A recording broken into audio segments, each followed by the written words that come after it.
The scent of wildflowers and sage clung to the mountain air, masking the underlying fear that permeated our modest village home. Outside my window, dawn painted the sky in hues of amber and violet, but the beauty was lost on me. Today was the day I'd be handed over like cattle to settle my stepmother's gambling debts, to a man I'd never met, a king from the neighboring wolf territory known only as the Crippled Alpha. I traced the wooden amulet hanging from my neck, the last gift from my father before he vanished into the northern wilderness 3 winters ago. The carved wolf seemed to stare back at me with more courage than I possessed. "Find your strength in stillness," he used to whisper. "When they mistake your quiet for weakness, you'll have already won." But what strength could I find now? At 21, I'd managed to become invisible in my own home, a ghost that cooked, cleaned, and bore the brunt of Margot's cruelty after she married my father. My light blonde hair, the only feature I'd inherited from my mother, was the thing my stepmother hated most about me. Like spun moonlight, my father once called it, a beacon to call trouble, Margot would snarl. "Evelyn, get down here, girl." Margot's voice shattered my thoughts, sharp as breaking glass. "They'll be here by noon, and you look like you've been sleeping in the chicken coop." I slipped into the simple cream dress laid out for me, the nicest I owned, though it hung loose on my frame after months of smaller portions at the dinner table. As I descended the creaking stairs, I caught my reflection in the tarnished hallway mirror. Pale skin, wide gray eyes framed by those cursed blonde locks. Nothing remarkable. Nothing a king would want. "There you are." Margot's lips curled into what might have passed for a smile, if not for the coldness in her eyes. She was beautiful in a severe way, with raven hair and calculatingly perfect posture. "Stand straight. Remember what I told you. To be grateful," I recited mechanically, "that the Alpha King would take someone like me at all." Her fingers dug into my shoulders, pinching hard enough to bruise. That's right. The fact that he agreed to erase my debt in exchange for a bride, even a crippled king needs heirs, I suppose, is nothing short of miraculous. Don't ruin this with your peculiarities. My peculiarities were simply my tendency to observe, rather than speak, to read people like the books I'd hidden beneath the floorboards of my room. Father had called it a gift. Margot called it unnerving. The distant sound of hooves broke through our tense exchange. My heart thundered against my ribs as I peered through the window. A procession of riders appeared on the horizon, their standards bearing the silver wolf of the Blackthorn Kingdom. Leading them was a figure on a massive black stallion, his silhouette powerful despite the rumored deformity that earned him his title. "Go wait in the garden," Margot hissed, smoothing her own elaborate dress. "Let me speak with them first, and for God's sake, try to look somewhat appealing." The garden was a small patch of earth where I'd cultivated herbs and a few stubborn roses, my only sanctuary in this house of shadows. I knelt beside the rose bush, its thorns brushing against my skin like a warning. The wooden amulet seemed heavier now, a reminder of promises broken and futures stolen. Through the open window, I could hear Margot's voice, honey-sweet and dripping with false deference. "Your Majesty, what an honor to welcome you to our humble home." A deep voice responded, too low for me to make out the words, but something in its timbre sent a shiver down my spine. Not entirely of fear. There was power in that voice, yes, but also something unexpected. Pain, perhaps, or loneliness.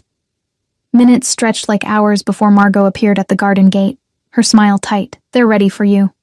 Don't speak unless spoken to, and remember, this arrangement benefits everyone. Your sacrifice," she practically spat the word, "saves this household." I followed her into our small sitting room, eyes fixed on the worn floorboards, counting each step as though they were my last moments of freedom. 17 steps, and then I sensed rather than saw the presence that filled the room. "Look up, girl," came that same deep voice. Slowly I raised my gaze, bracing myself for whatever grotesque figure had haunted village rumors. Instead, my breath caught in my throat. The Alpha King sat in my father's old chair, his frame too large for the modest furniture. He wasn't grotesque, far from it. His face was all sharp angles and stern beauty, framed by dark hair that brushed broad shoulders. His eyes were the color of thunderstorms, gray with flecks of amber that seemed to burn when they met mine. His jawline was shadowed with a neatly trimmed beard that couldn't hide a scar running from his left temple to his chin, a silver line that only emphasized his ferocity rather than diminishing it. It was only when he shifted that I noticed his right leg, held stiffly before him. Even through his fine clothing, I could see it was misshapen, bent at an unnatural angle. The source of his title. "This is the bride?" he asked, though not to me. An older man beside him, an advisor by his robes, nodded. "Evelyn Winter, Your Majesty, as arranged." The king's eyes never left mine, searching, assessing. I felt stripped bare by that gaze, as though he could see every hidden thought, every fear. My hands trembled, and I clasped them tightly together, the wooden amulet pressing into my palm. "She doesn't speak?" the king asked, a note of curiosity in his voice. "Oh, she speaks," Margot interjected with a nervous laugh. "When appropriate. She's properly trained in etiquette, I assure you." Something dark flickered across the king's face. "I didn't ask for a trained pet, Lady Margot. I asked for a bride." He stood then, revealing his full height, towering over everyone in the room, and I saw how he leaned heavily on an intricately carved cane. When he moved toward me, it was with a pronounced limp, yet there was nothing weak about his approach. Each step was deliberate, powerful, the rhythm of a predator who knew his own strength. "Do you consent to this arrangement?" he asked me directly, his voice low enough that perhaps only I could hear. The question startled me. No one had asked for my consent. Not Margot, not the village elders who had facilitated this deal. I stared up at him, searching those storm-cloud eyes for the trick, the trap. My voice emerged as a whisper. "I was not aware I had a choice, Your Majesty." A muscle tightened in his jaw. Everyone has choices, though rarely easy ones. He glanced at Margot, whose false smile had frozen in place. "If you refuse, I will still honor the debt forgiveness. Your stepmother's poor decisions need not determine your fate." The room fell silent. Margot's face drained of color, her eyes widening with disbelief and rage. The advisor shifted uncomfortably. And I felt something unfamiliar flutter in my chest. Not hope exactly, but the distant cousin of possibility. "Why would you offer that?" The words escaped before I could think better of them. The king's lips curved slightly, not quite a smile. Perhaps I've grown tired of transactions disguised as traditions. He leaned closer, and I caught his scent, pine and leather and something wild.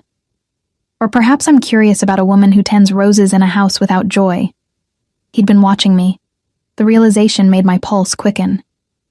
"The carriage awaits, Your Majesty," the advisor interrupted, gesturing toward the door. "The ceremony is prepared for sunset." The king straightened, his expression once again unreadable. "Make your choice, Evelyn Winter. Come as my bride or remain here, free of both me and your stepmother's influence. I'll await your decision by the village well at midday." With that, he turned and limped from the room, his cane striking the floor in rhythm with my racing heart. The advisor followed, leaving me alone with Margot, whose fury seemed to radiate from her like heat from flames. "What game do you think you're playing?" she hissed, crossing the room so quickly I barely had time to step back. "Bewitching him with your silent act, making him think you're something special. I didn't—" Her hand struck my cheek, the sound sharp in the quiet house. "You'll go to him. You'll accept. Or I swear by all that's holy you'll regret what happens next." I touched my stinging cheek, tasting blood where my teeth had caught my lip. The wooden amulet pressed against my skin, my father's words echoing in my mind. "Find your strength in stillness." What could be worse than what's already happened? I asked quietly, surprising myself with the steadiness in my voice. Margot's eyes narrowed to slits. "Your precious father didn't vanish, Evelyn. He fled. From you, from the embarrassment of having birthed such a disappointing daughter. He left you here because you weren't worth taking." The words cut deeper than her slap, reopening wounds I'd thought had scarred over. Was it true? Had father abandoned me deliberately? The doubt crept in like poison. I turned away, unable to bear the triumph in her eyes. Through the window, I could see the royal procession gathered by the village well. The king stood apart from his men, his gaze turned toward our house, waiting for my choice. What choice was there, really? Stay with a woman who despised me, in a village that had always viewed me as strange and lacking? or go with a man I didn't know to a kingdom I'd never seen as a bride to a king whose reputation was built on ruthlessness. My fingers closed around the wooden amulet, feeling its familiar contours. If nothing else, leaving would mean taking this small piece of my father with me, and perhaps, just perhaps, finding some part of myself I'd lost under Margot's cruel reign. I turned back to Margot, meeting her gaze squarely. "I'll need to pack my belongings." Something flickered in her eyes, surprise, perhaps even a hint of respect. Then it was gone, replaced by cold calculation. "Don't take long. The king is not known for his patience." As I climbed the stairs to gather what little I could call my own, I felt the weight of eyes following me. Looking back, I caught the king's gaze through the window, steady and intent, as though he could see straight through walls and flesh to the turmoil beneath. I couldn't know then what awaited me in his kingdom. I couldn't foresee the dangers, the revelations, or the impossible choice I would face after our wedding night, but in that moment, meeting his gaze across the distance, I felt something stir within me that I hadn't felt in years. Not hope. Not yet. But its first faltering breath. The journey to Blackthorn Kingdom took 3 days, though it felt like crossing between worlds rather than mere territories. I sat in a carriage lined with velvet and smelling of pine, watching the familiar hills of my village recede into memory. The king rode ahead with his guard, his straight-backed silhouette visible whenever we crested a hill. Not once did he join me in the carriage, though occasionally I would catch him watching me during our brief stops to rest the horses.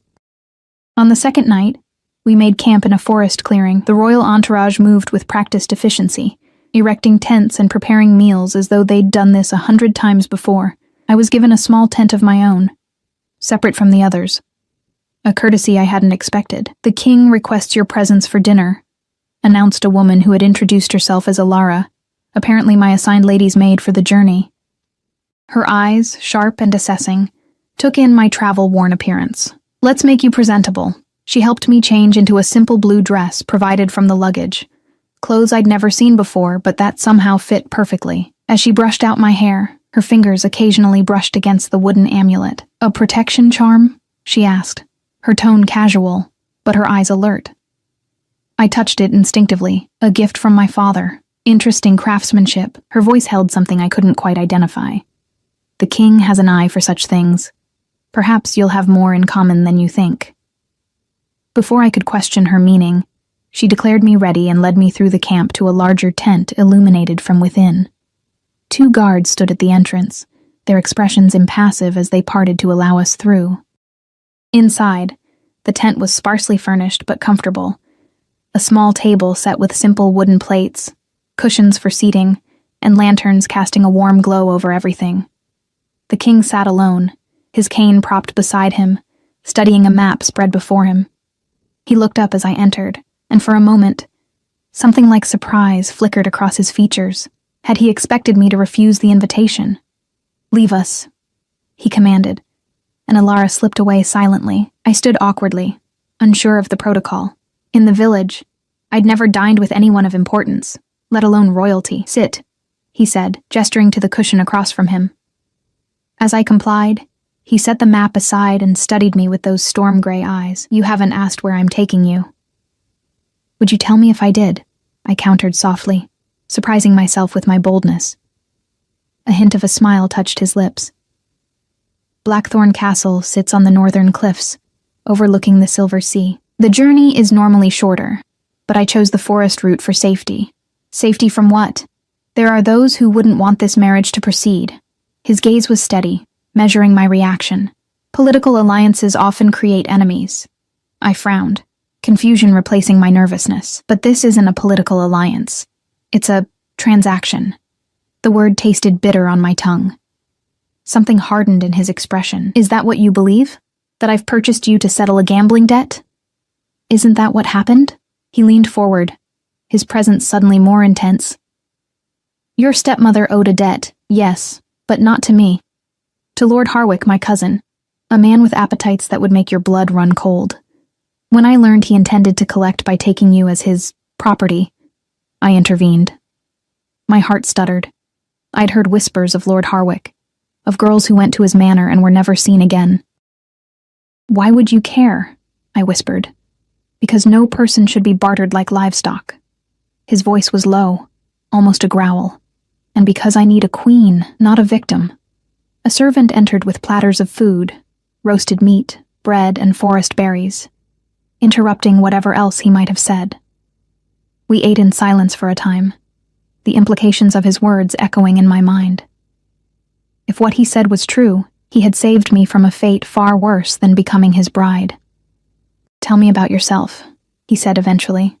"Not what your stepmother has told you to say. The truth." I hesitated, unused to anyone wanting to hear my thoughts.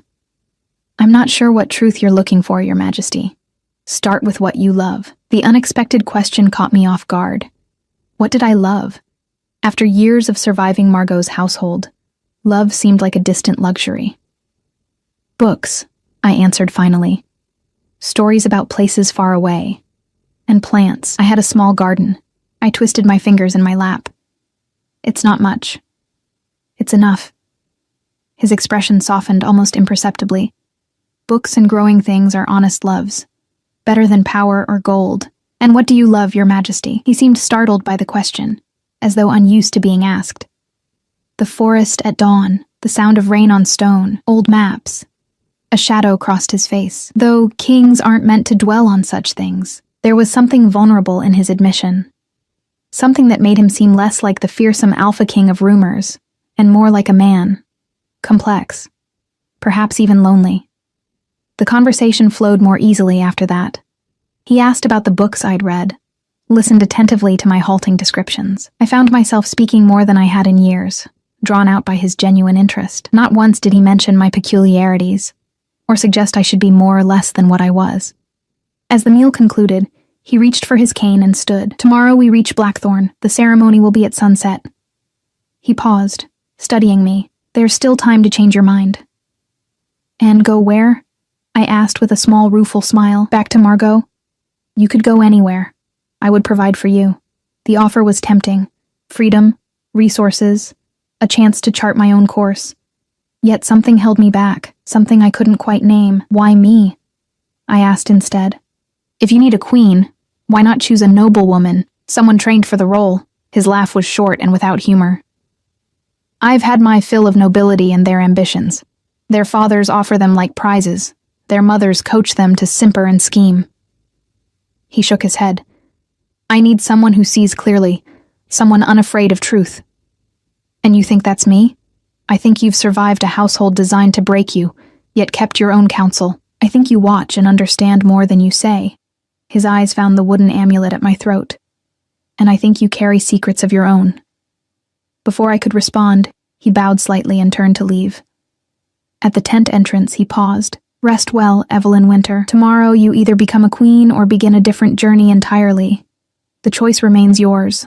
After he left, I sat alone in the dimming light, my thoughts a whirlwind. He was not what I had expected, neither monster nor savior, but something far more complex. A king with a crooked leg who spoke of honest loves, a feared alpha who offered choices when he could have commanded.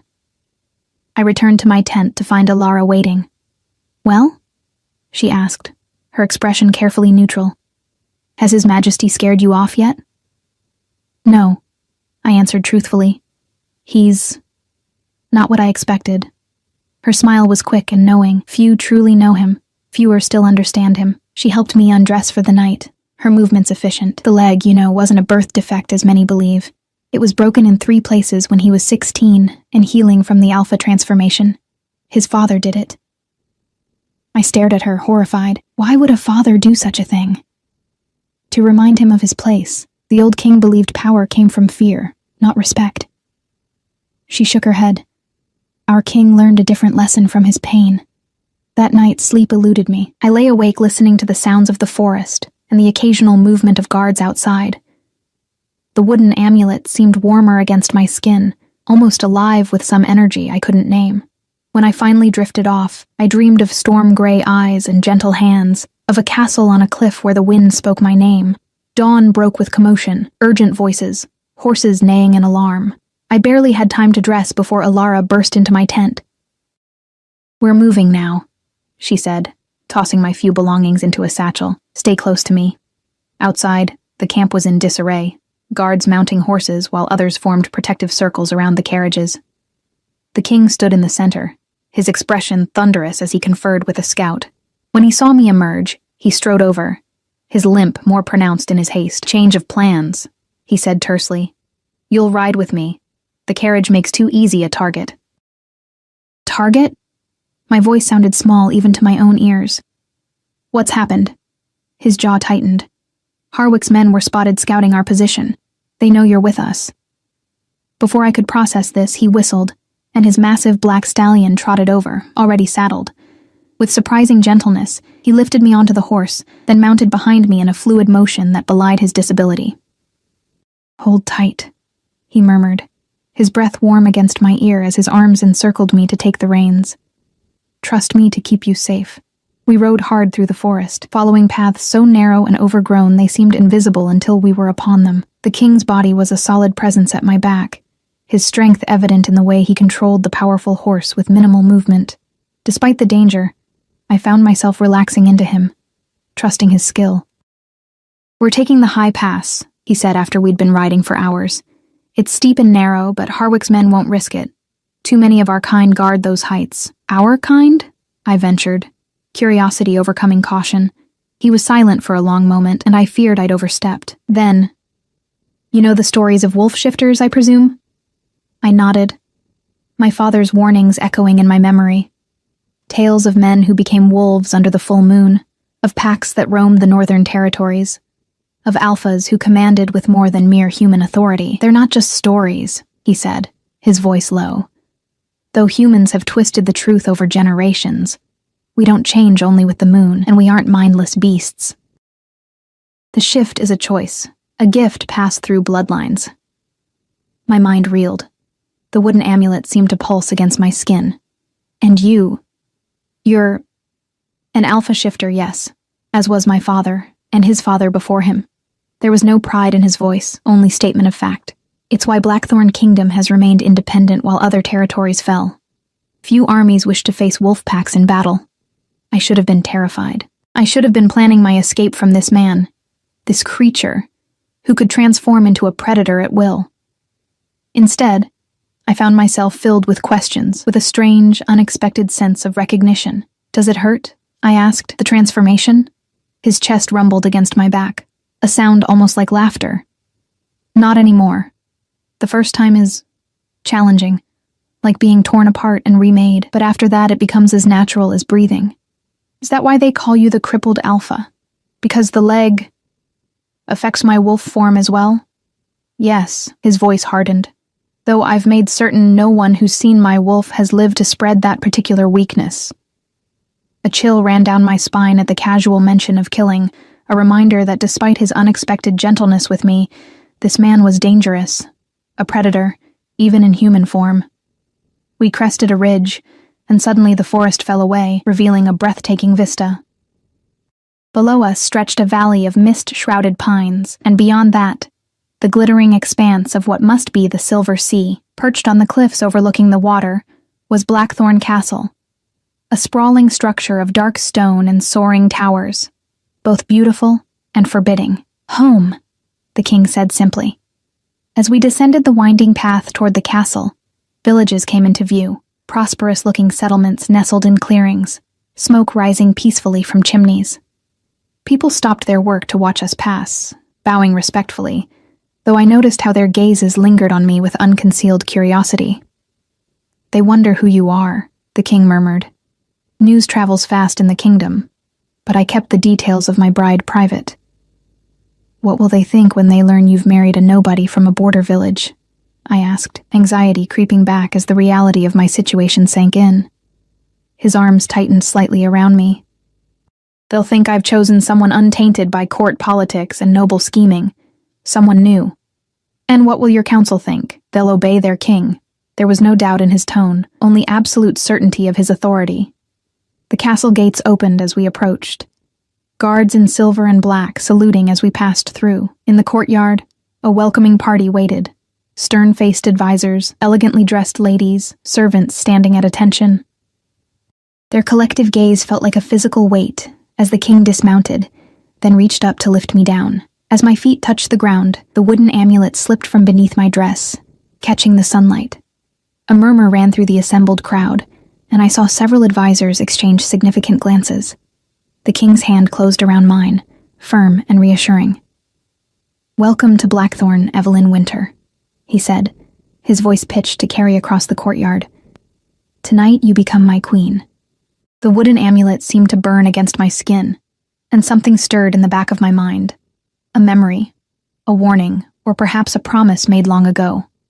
As I stood beside the crippled Alpha King, facing a future I could never have imagined, I couldn't know that the greatest danger awaited not from Lord Harwick's men, or even from court intrigue. The danger lay in what would happen after our wedding night, when ancient magic awakened and secrets buried for generations rose to the surface. Secrets that would force me to choose between the man who had saved me and the heritage I never knew was mine. The hours before the wedding passed in a blur of unfamiliar faces and hushed instructions. I was whisked away to chambers larger than my entire village home, where a team of attendants bathed, dressed, and prepared me for the ceremony. Alara supervised it all, her sharp eyes missing nothing. "The dress was his mother's," she explained as they lowered a gown of silver and midnight blue over my head. Altered, of course. She was taller. The dress fit as though made for me, clinging to my frame before falling in a graceful sweep to the floor. Tiny silver beads caught the light like stars, and the bodice was embroidered with wolves running beneath a full moon. When I touched the delicate stitching, my fingers trembled. "He kept his mother's dress all these years?" I asked. Alara's expression softened momentarily. The queen was kind, a rarity in the royal family. She died when the king was 12.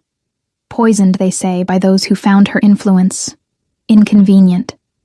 The implications hung heavy in the air, a subtle warning of the world I was entering. As attendants arranged my hair, weaving small white flowers through the pale blonde strands, I caught sight of myself in the mirror and barely recognized the woman staring back. She looked regal, almost ethereal, and utterly terrified. "What if I can't be what he needs?" I whispered, more to myself than to Alara. She paused in adjusting my sleeve. "The king doesn't need another politician or strategist. He has plenty of those." Her eyes met mine in the mirror. "He needs someone who sees him as a man, not just an alpha or a crown." Before I could question her further, trumpets sounded from the courtyard. Alara straightened, all business once more. "It's time." The ceremony took place in the castle's ancient stone temple, open to the sky where the dome had partially collapsed generations ago. Twilight filtered through the opening, bathing the circular chamber in soft lavender light. Hundreds of candles lined the walls and floors, their flames dancing in the gentle breeze. The king waited at the center of the temple, standing beside a stone altar covered in furs and flowers. He wore formal attire, black with silver accents that matched my dress, his dark hair pulled back to reveal the strong lines of his face. His cane was different for the occasion, topped with a silver wolf's head that gleamed in the candlelight. As I walked toward him, escorted by the royal guard, I felt the weight of hundreds of eyes upon me. The temple was filled with nobles and courtiers, all watching with expressions ranging from curiosity to barely disguised hostility. None of them knew me. Many clearly wondered why their king had chosen an outsider over their daughters and sisters. When I reached the altar, the king extended his hand. I placed mine in his, noting how he squeezed gently, as if in reassurance. "You came," he murmured, low enough that only I could hear. "Did you doubt I would?" A hint of a smile touched his lips. "I've learned to expect the unexpected from you, Evelyn Winter." The ceremony itself was unlike anything I'd imagined. There were no vows of obedience or servitude, but rather promises of partnership and protection. When the high priest asked for the binding symbols, the king produced 2 silver rings etched with ancient runes. "These have been in my family for 10 generations, he explained quietly as he slipped one onto my finger. "They're said to reveal truths hidden by time."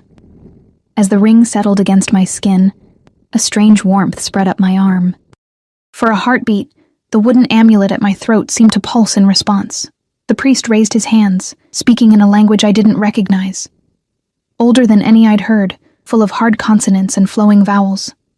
The king responded in kind, his deep voice giving the words a resonance that seemed to vibrate through the stone beneath our feet. Then it was my turn. The priest looked at me expectantly, and panic fluttered in my chest. I didn't know the words, couldn't possibly respond correctly. But as I opened my mouth to apologize, something strange happened. Words I had never learned flowed from my lips, perfectly pronounced, in that same ancient language. I heard myself speaking as though from a distance, felt the syllables shape themselves without my conscious direction. Gasps echoed through the temple.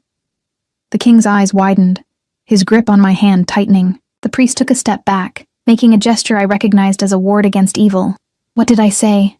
I whispered, frightened by my own voice. The king's expression was unreadable. "You spoke the traditional response, in perfect old tongue." His eyes searched mine. "How?"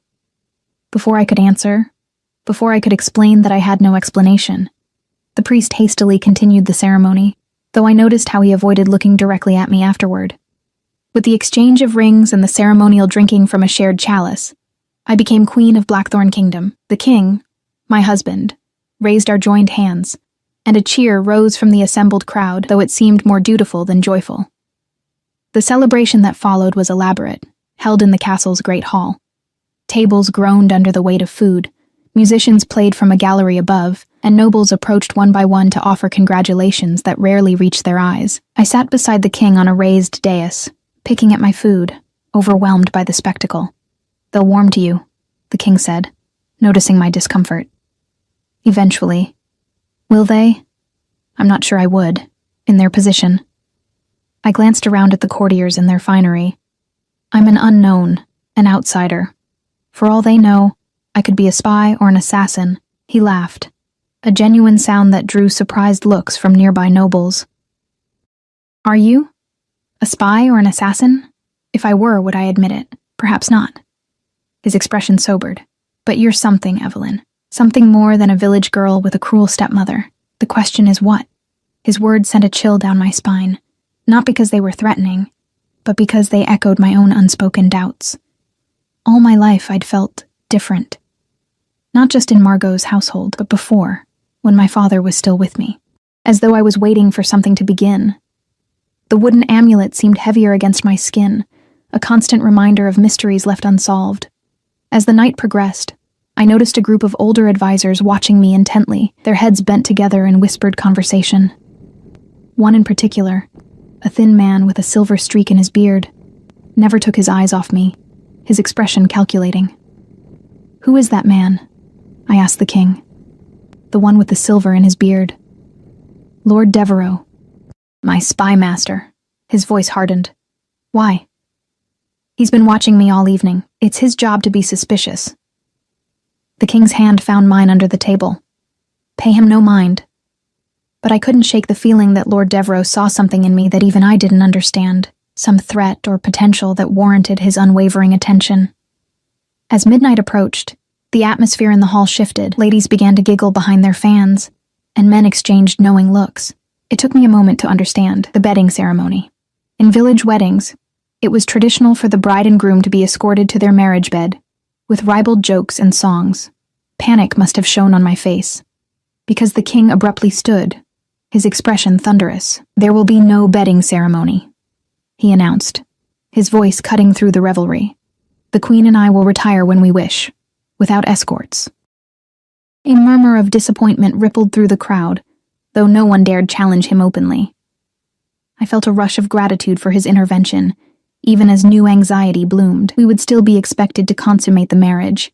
The thought of such intimacy with a man I barely knew, powerful and intimidating as he was. The king leaned down, his lips near my ear. "Breathe, Evelyn. Nothing will happen tonight that you don't wish." His assurance should have comforted me, but something in his tone suggested he had reasons beyond mere consideration for my feelings. Before I could question him, he straightened and addressed the hall. "Tomorrow we hunt. Tonight, we celebrate new beginnings." He raised his goblet. "To the Queen." The toast was echoed throughout the hall, hundreds of voices calling me by my new title. It felt surreal, disconnected from the person I had been just days ago. Later, when the celebration showed no signs of waning despite the late hour, the king quietly suggested we withdraw.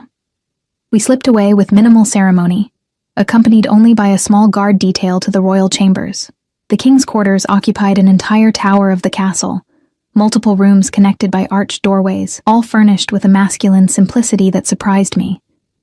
No gilded excess or ostentatious display, just quality materials and practical comfort. The bedroom dominated the top floor of the tower, with windows on all sides offering views of the forest, the sea, and the mountains beyond. A massive 4-poster bed stood against one wall, its dark wood carved with the same runic patterns as our rings. "Your things have been moved to the adjoining chamber," the king explained, gesturing to a door on the left. "You can reach it from here or from the hallway. Your choice." I stood awkwardly in the center of the room, still wearing the elaborate wedding gown, unsure what was expected. I thought, that is, won't people expect? People expect many things from their rulers. He moved to a sideboard and poured 2 glasses of wine. "Most of those expectations are not our concern." He offered me one of the glasses, then moved to sit by the fire, his bad leg extended before him. In the firelight, with his formal attire loosened at the collar and his hair falling free around his face, he looked younger, less forbidding. "We don't know each other, Evelyn," he said after a moment. "And while political marriages rarely begin with affection, I've no desire to claim rights I haven't earned." Relief washed over me, followed immediately by confusion. Then why marry me at all? Surely there were political alliances to be made. Advantages to be gained, there were. He stared into the flames, none worth the price. And I was worth the price? The question came out more sharply than I intended. His gaze shifted to me, intent and searching. "You were never the price, Evelyn. You were the unexpected variable that changed the equation entirely." "I don't understand."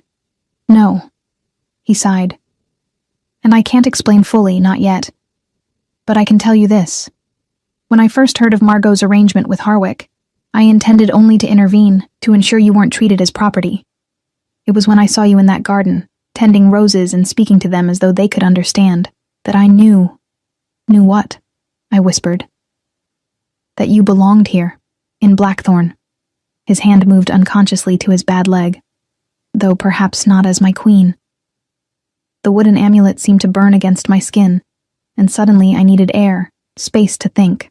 I placed my untouched wine on a table and moved toward the door leading to my chambers. "Tomorrow," I said, pausing at the threshold. "I want the truth. All of it." He nodded, something like relief crossing his features. "Tomorrow, then. Sleep well, my queen." In my private chamber, Alara waited to help me out of the wedding gown. As she unlaced the intricate fastenings, she kept her voice carefully neutral. "The bedding ceremony is traditional for royal marriages. Some will question its absence. Let them question." I was too exhausted for diplomacy. "They will say worse than questions," she warned. "They will say the marriage is unconsummated. Invalid, is it? Invalid without that?" She hesitated. "Traditionally, yes, but the king makes the laws in Blackthorn. What he recognizes, others must accept." As she helped me into a nightgown of soft linen, I caught her studying the wooden amulet with renewed interest. "You should hide that," she said quietly. "Not everyone in the castle would understand its significance." "What significance?" I clutched it protectively. "It's just a gift from my father." Alara's expression was pitying. "Is that what you believe?" Before I could demand clarification, a commotion erupted in the corridor outside. Raised voices, the clatter of weapons. Alara moved swiftly to lock the door, her posture suddenly alert. "Stay here," she commanded, all pretense of servility gone. "Whatever happens, whatever you hear, do not open this door until the king himself calls for you." I pressed my ear against the heavy wooden door, straining to hear what was happening in the corridor. Men's voices, urgent and angry, echoed off stone walls. Among them, I recognized the king's, commanding, with an underlying growl that seemed barely human. "How did they breach the outer wall?" he demanded. "Unknown, your majesty," came the response. "But they carry Harwick's banner and silver weapons." Silver weapons. The word sent a chill through me, though I couldn't say why. Something about them triggered a half-memory, like a dream I'd forgotten upon waking. "Double the guard on the queen's chamber," the king ordered. "No one enters without my express command." Footsteps retreated, and then silence fell. I backed away from the door, hugging myself against a sudden chill. The wooden amulet seemed to pulse against my skin, its rhythm matching my racing heart. Outside, Clouds drifted across the moon, casting shifting shadows through the tall windows. Sleep was impossible. I paced the unfamiliar room, examining the fine furnishings that were now, impossibly, mine. A writing desk inlaid with mother-of-pearl, shelves lined with books whose spines I itched to examine, tapestries depicting forest scenes where shadowy wolves watched from between ancient trees. One tapestry drew me closer. Unlike the others, it showed not the forest, but a woman standing alone on a cliff edge, her pale hair streaming in a wind only she could feel. At her throat, she wore what appeared to be a wooden amulet. My fingers reached unconsciously to touch my own, the similarities too striking to ignore. A floorboard creaked behind me. I whirled, heart in my throat, expecting to find someone had entered silently, Ilara perhaps, or the king himself. The room was empty, and yet the sensation of being watched prickled across my skin. "Who's there?" I called, my voice steadier than I felt. No answer came, but the shadows near the window seemed to deepen, to take on substance. The wooden amulet grew warm, almost hot against my skin. Without conscious thought, I found myself backing toward the bed, where a silver letter opener lay among the decorative pillows. My fingers closed around it, the metal cool and reassuring in my palm. "I know someone's there," I said, raising the makeshift weapon. "Show yourself." The shadow by the window rippled, like water disturbed by a stone. Then it stepped forward, resolving into the silhouette of a man, tall and lean, his features obscured by darkness. "The daughter returns to Blackthorn at last," said a voice like dry leaves rustling. How poetic. Fear and confusion battled within me. "Who are you? What do you want?" The figure moved closer, and moonlight caught his face, gaunt, with eyes so pale they seemed almost colorless. Not Lord Harwick, as I had feared, but someone else entirely. "Names have power, little queen. As for what I want," his smile revealed teeth too sharp to be human. "Let's say I'm here to welcome family home." "You're mistaken," I said, the letter opener trembling in my hand. "I have no family here." "No." He cocked his head, studying me with those eerie pale eyes. "The amulet you wear says otherwise. The old tongue you spoke at your wedding says otherwise." His smile widened. "The blood in your veins says otherwise." A scream built in my throat, but before it could escape, the chamber door burst open. The king stood in the doorway, his face a mask of cold fury. Behind him, guards with drawn swords filled the corridor. The shadow man turned, unsurprised. "Ah, the crippled wolf arrives to protect his mate. How touching." "Thorn." The king's voice was deadly quiet. "Step away from her." "Or what? You'll kill me?" The man, Thorn, laughed, a sound like breaking glass. "You need me, Wolf King. Now, more than ever." The king's eyes flicked to me, assessing. "Evelyn, come here." I moved toward him, the letter opener still clutched in my hand.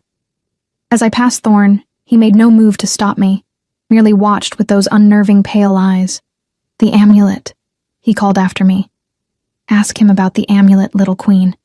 Ask what it truly means that you can wear it without burning." The king pulled me behind him, his body a shield between me and the intruder. "Enough, Thorn. We had an agreement." "Agreements change when circumstances change." Thorn gestured lazily toward me. "Her presence changes everything." "Out," the king growled. "Now, we'll discuss this tomorrow." Thorn bowed, mockingly formal. "As your majesty commands. But remember, Wolf, some secrets can't stay buried once the moon is full." His gaze shifted to me. "Sleep well, little queen. Dream of your father. He's been dreaming of you." With that cryptic statement, he seemed to melt back into the shadows, disappearing as though he'd never been solid at all. The king's shoulders remained rigid with tension, even after Thorn vanished. He turned to the guards. "Search every corner of the castle. I want to know how he got in and who let him." As the guards dispersed, he guided me back into his chambers, closing and locking the door behind us. Only then did his composure crack. He slammed his fist against the stone wall, a sound like a snarl escaping his throat. "What was he?" I asked, my voice small. "Who was he?" The king ran a hand through his hair, his breathing ragged. "Thorn is complicated. He serves as royal advisor, though not by my choice, a legacy from my father's reign. He's not human. No. The king looked at me, his expression grave. Few in Blackthorn are entirely human, Evelyn. Myself included. He implied. I touched the wooden amulet, which had cooled once more. He called me family. The king's gaze dropped to the amulet, something like resignation crossing his features. It's time for truth, it seems. Earlier than I'd hoped. He gestured for me to sit by the fire, which still burned low in the grate. As I settled into a chair, he remained standing, his bad leg seemingly forgotten in his agitation. What do you know of your mother?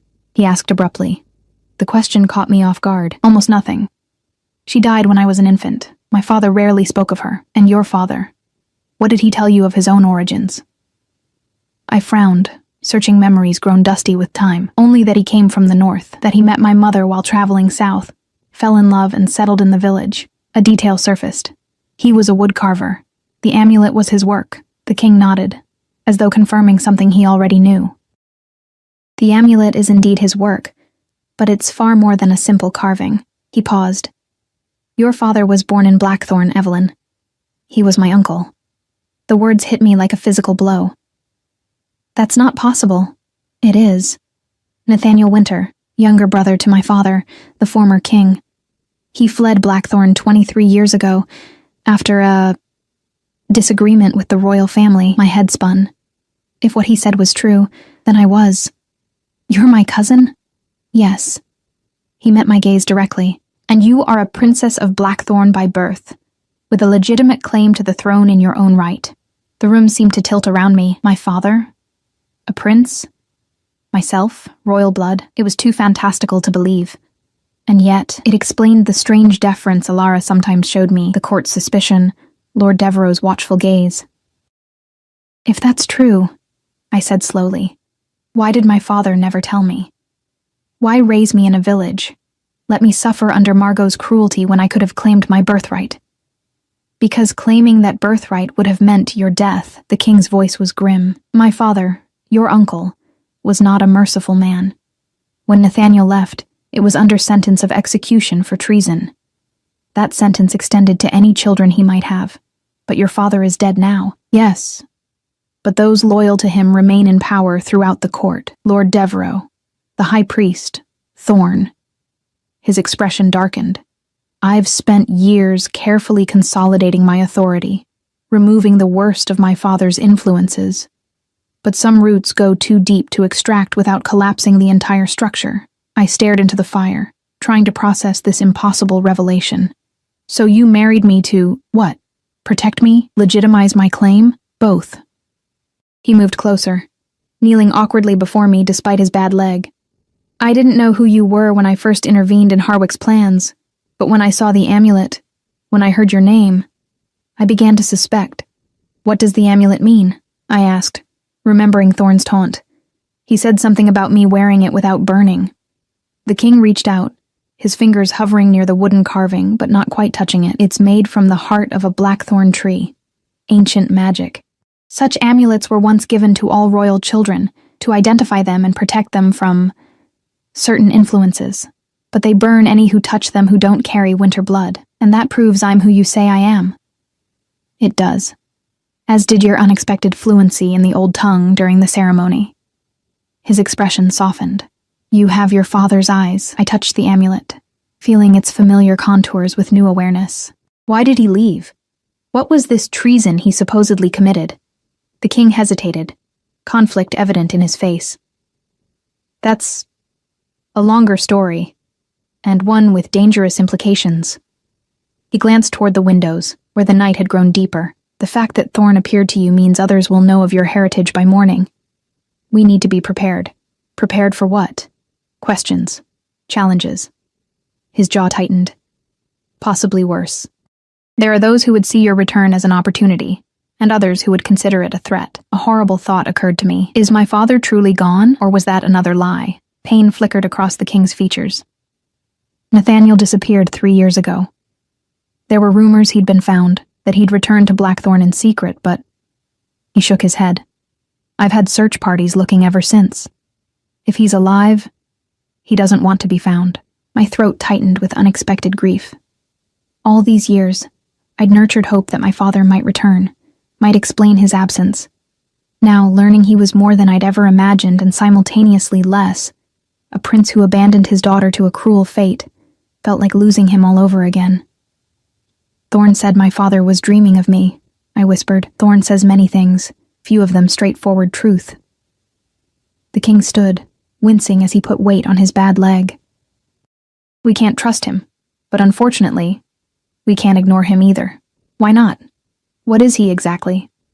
Thorn is a walker between realms, not quite spirit, not quite flesh. He served my father, and his father before him, bound by magic I don't fully understand. The king's expression was troubled. He knows things no one should know, sees things no one should see, and he has his own agenda, always. A bone-deep weariness settled over me. Too many revelations, too many questions with partial answers. What happens now? Now, we present a united front. The king, my cousin, my husband, offered his hand. Tomorrow, the court will know who you truly are. Some will support you as the returned princess. Others will call for your removal, fearing you'll challenge my rule. I don't want to challenge anything, I said, exhaustion making me blunt. I didn't ask for any of this, I know. His voice gentled. But birthright isn't something we choose, Evelyn. It chooses us. I looked at his outstretched hand, hesitating. If I'm your cousin, then our marriage is primarily political, as royal marriages often are. He didn't withdraw his hand, but perhaps, in time, it could become something else. Something chosen rather than imposed. The suggestion caught me off guard, not because it was unwelcome, but because I realized part of me had already been considering the possibility. Despite everything, despite the secrets and revelations, something about him called to something in me. A recognition that went beyond shared blood or circumstance. I placed my hand in his, feeling the strength and warmth of his grip. I need time to understand all this. Time is the one thing I fear we may not have. He drew me to my feet. For tonight, stay here. It's safer than your chambers, now that Thorn has shown he can enter at will. Here? I glanced at the massive bed, my cheeks warming. I'll sleep by the fire, he added quickly. But you should rest. Tomorrow will bring challenges enough. As I settled into the bed that night, surrounded by furs and silken sheets that smelled of pine and something wild, I watched the king arrange a makeshift bed near the hearth. Despite his size and power, there was something vulnerable about him in that moment, a man bearing the weight of a kingdom, of history, of secrets long buried. You never told me your name, I realized suddenly. Your actual name, not your title. He looked up, surprise evident in his expression. Julian, he said after a moment. Julian Winter. Julian, I repeated softly. The name suited him somehow, strong but with an unexpected elegance. As sleep finally began to claim me, one last question surfaced. Why did you really marry me, Julian? The truth. In the firelight, his eyes seemed to glow with an inner light. Because the moment I saw you in that garden, I recognized what no one else had seen, what perhaps you yourself don't yet see. He smiled faintly. Sleep now, Evelyn. Tomorrow brings truth enough. What I couldn't know then, as I drifted into uneasy dreams, was that tomorrow would bring far more than truth. It would bring blood and fire, and a choice that would change not only my life, but the future of Blackthorn itself. A choice that, after our wedding night, I couldn't bear to make. I awoke to sunlight streaming through tall windows and the distant sound of shouting. For a disorienting moment, I couldn't remember where I was, the silk sheets and ornate ceiling unfamiliar after a lifetime of simple cotton and rough-hewn beams. Then it all came rushing back. The wedding, Thorn's midnight visitation, Julian's revelations. Julian himself was gone, though evidence of his night by the fire remained. A blanket folded neatly, his cane leaning against the chair. I rose quickly, my body tense with the certainty that something was wrong. The shouting outside grew louder. I crossed to the window overlooking the main courtyard. Below, guards ran in formation, weapons drawn. Servants hurried between buildings, carrying bundles that looked suspiciously like medical supplies. And in the center of it all stood Julian, his tall frame unmistakable as he issued commands to a circle of men in the silver-trimmed uniforms of his personal guard. A soft knock at the door startled me. Your Majesty? Alara's voice called. Are you awake? I opened the door to find her holding a bundle of clothing. her usual composure replaced by barely concealed urgency. "What's happening?" "Lord Harwick's forces breached the outer village at dawn," she said, setting down the clothes and moving to help me dress. "They're demanding the king surrender you to their custody." "Me? Why would they?" "They claim you were promised to Lord Harwick by legal contract, that your marriage to the king is invalid." Her fingers worked swiftly, lacing me into a simpler dress than yesterday's wedding gown, but still finer than anything I'd owned in the village. "But that's merely their pretext. Word of your true identity has spread through the court." "How?" I asked, though I suspected the answer. "Thorne has been talkative." Her expression darkened, "And there are those eager to believe the worst. That you've come to claim the throne, to challenge the king's authority. That's absurd. I didn't even know who I was until last night." "Truth matters less than perception in court politics." She fastened a cloak around my shoulders, midnight blue with the royal crest embroidered in silver. "The king requests your presence in the war room. He believes you'll be safer there than alone in these chambers." As we hurried through the castle corridors, I noticed how servants and guards alike stared as I passed. Some bowed deeply, their expressions reverent. Others barely inclined their heads, watchful suspicion in their eyes. News traveled fast in Blackthorn, it seemed. The war room occupied the ground floor of the eastern tower, its walls lined with maps and weapons. As Alara and I entered, a heated argument fell silent. Julian stood at the head of a massive oak table, surrounded by advisors and military commanders. His expression lightened fractionally when he saw me. "Evelyn." He held out his hand, drawing me to his side in a clear display of unity. "Our scouts report Harwick has brought nearly 200 men. They've positioned themselves around the village perimeter." 200? I echoed, horrified at the thought of so many soldiers endangering the kingdom's people. "All this over a gambling debt?" An older man with a silver streak in his beard, Lord Devereux, the spymaster, made a dismissive sound. "The debt is merely convenient fiction. Harwick wants Blackthorn itself. He always has. And now he claims legal right to the king's bride," added another advisor, his tone suggesting I was more problem than person. Julian's jaw tightened. "He has no claim. The marriage is valid and binding." Unspoken was the reality we both knew. Our marriage had not been consummated, a fact that could indeed render it legally questionable. The realization must have shown on my face, because Julian squeezed my hand in reassurance. "We have 3 times their number in the castle guard alone," said a broad-shouldered man I took to be the captain of the guard. "We could crush them before midday." "And risk the villagers caught in between?" Julian shook his head. "No, we negotiate first." "Negotiate from strength," Lord Devereux advised. "Show the princess to the people. Let them see the returned heir of Blackthorn stands with you, not against you." "Is that wise?" I asked quietly. "If my identity is already causing division?" "Division exists regardless," Julian replied. "Better to control the narrative than let rumor do its work." He addressed the room. "Prepare the balcony address. At noon, the Queen and I will speak to the people together." As the advisors dispersed to carry out his orders, Julian led me to a private alcove off the main room. His face showed the strain of the night's events, shadows beneath his eyes speaking of little rest. "I'm sorry," he said softly. "This is happening faster than I anticipated. None of this is your fault." I touched the wooden amulet, which had become a nervous habit, "but I don't understand what Harwick hopes to achieve." "Even if he somehow took me, what would that accomplish? In the old laws, the one who claims a royal bride may claim what she brings as dowry." Julian's expression was grim. "As Nathaniel's daughter, your dowry would be his portion of the kingdom. The eastern territories, including the silver mines that are Blackthorn's primary wealth. That's archaic." "Yes, but legally binding unless challenged by force." His hand moved unconsciously to his bad leg. "Harwick knows I've spent years building peace, that I'd hesitate to plunge the kingdom back into civil war. He's counting on that hesitation." A thought struck me. "You knew this could happen. When you married me, you knew Harwick might make this claim." Julian didn't deny it. "I suspected he might try. What I didn't anticipate was Thorne's intervention, or how quickly your identity would spread."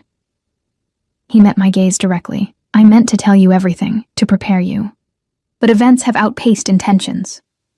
Before I could respond, the door to the alcove opened. Alara entered, her face ashen.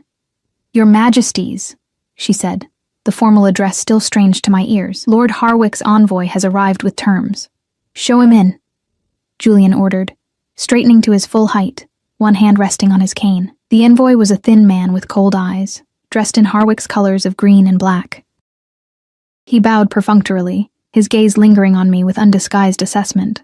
"Lord Harwick extends greetings to His Majesty," he began, his tone suggesting anything but respect, "and congratulations on his hasty marriage."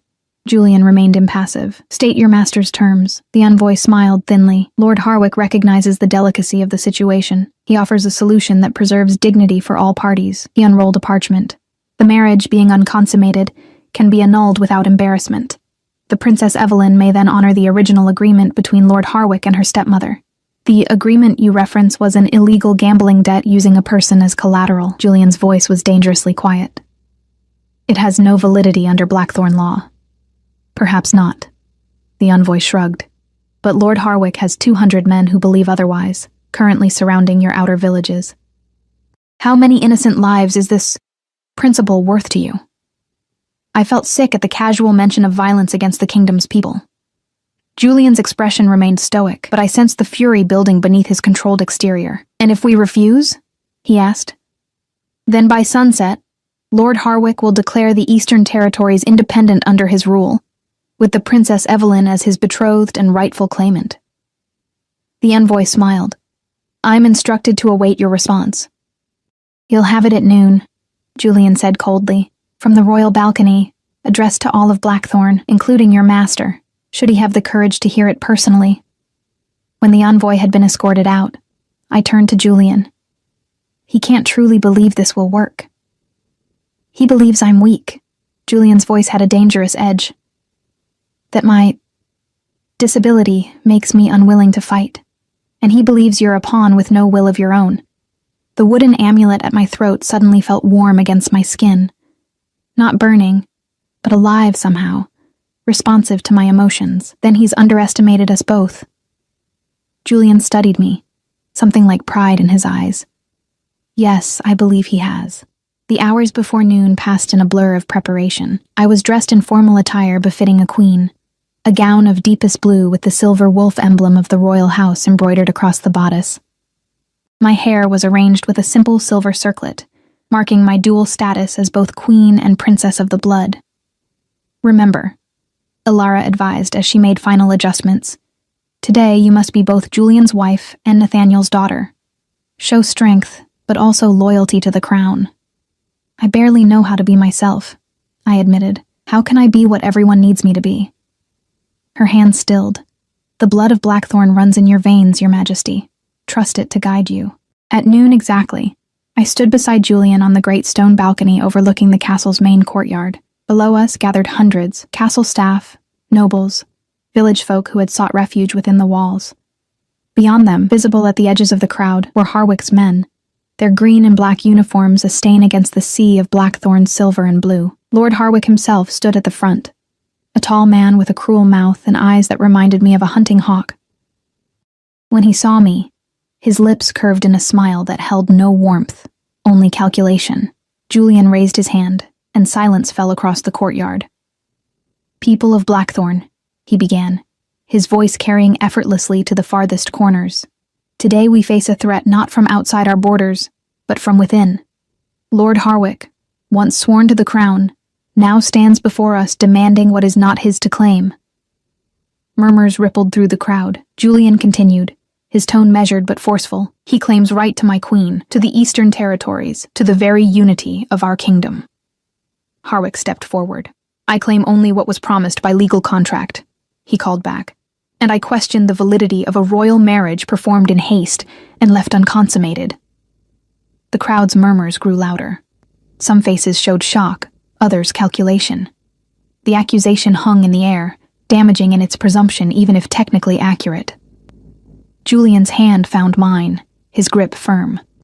"Lord Harwick mistakes legality for legitimacy," he said, his voice cutting through the noise. "And he forgets the most important law of Blackthorn, that royal blood determines rule, not marriage contracts or false claims." He turned to me, and I saw in his eyes a silent question. "Trust me," they seemed to say. I nodded, almost imperceptibly. People of Blackthorn, Julian addressed the crowd once more. For too long, secrets have divided our kingdom. Today, those secrets end. He raised our joined hands. I present to you not just my queen, but your princess returned, Evelyn Winter, daughter of Prince Nathaniel, rightful heir to the Eastern Territories by blood, not by marriage. Gasps and exclamations erupted from the crowd. Many fell to their knees, others stared in open shock. Lord Harwick's face contorted with fury. Lies, he shouted. Convenient fabrications to deny my rightful claim. If it's proof you require, came a new voice. Perhaps I can be of assistance. The crowd parted as a figure moved forward. Thorn, his pale eyes gleaming with something like amusement. At his side walked another man, tall but gaunt, his face weathered by years and hardship, his hair a faded blonde streaked with gray. My heart stopped. Father? The word escaped me as a whisper, but somehow it carried in the sudden silence. The man looked up, his eyes, so like my own, finding me on the balcony. Evelyn, he said, his voice rough with emotion. My daughter, my princess. In that moment, the wooden amulet at my throat blazed with sudden heat, not burning, but alive with power that coursed through my veins like liquid fire. Instinctively, I raised my free hand, and to my shock, the amulet rose from my skin, hovering inches above, glowing with an inner light that cast silver reflections across the courtyard. Prince Nathaniel, my father, knelt in the center of the crowd. The amulet recognizes the blood, he called. The princess has come home. All around him, people dropped to their knees. First the castle servants, then the villagers. Finally, even the nobles. Only Lord Harwick and his men remained standing, their faces masks of disbelief and rage. Julian squeezed my hand, his voice low enough that only I could hear. Now you understand what I saw in you from the beginning. Not just a girl in a garden, but the heir who could unite a fractured kingdom. I stared at my father, alive after all these years, at Thorn who watched the scene unfold with ancient eyes, at the people kneeling before a princess they hadn't known existed until moments ago. What happens now? I asked, overwhelmed by the weight of revelation. Julian's smile held both pride and promise. Now, my queen, we rule together. Not as political allies, not as cousins forced into marriage, but as partners who chose each other when choice was possible. In that moment, standing before the kingdom that was now mine as much as his, I realized the truth that had been growing since that first meeting in my stepmother's house. Despite the secrets, despite the manipulations of fate and politics, I had indeed chosen Julian. His strength, his honor, his wounded heart that somehow matched my own. And after our wedding night, a night not of physical union but of truths revealed and barriers broken, I couldn't imagine choosing otherwise. The amulet settled back against my skin, warm as a living thing. My father rose, his eyes filled with tears and complicated joy. Lord Harwick backed away, his plans crumbling before the power of bloodright and the will of a people united behind their rightful rulers. Julian raised our joined hands once more. Blackthorn stands united, he declared, under one crown, one purpose, one future. As the crowd erupted in cheers, he turned to me, his expression more open than I'd ever seen it. And that future, Evelyn Winter, is ours to write together.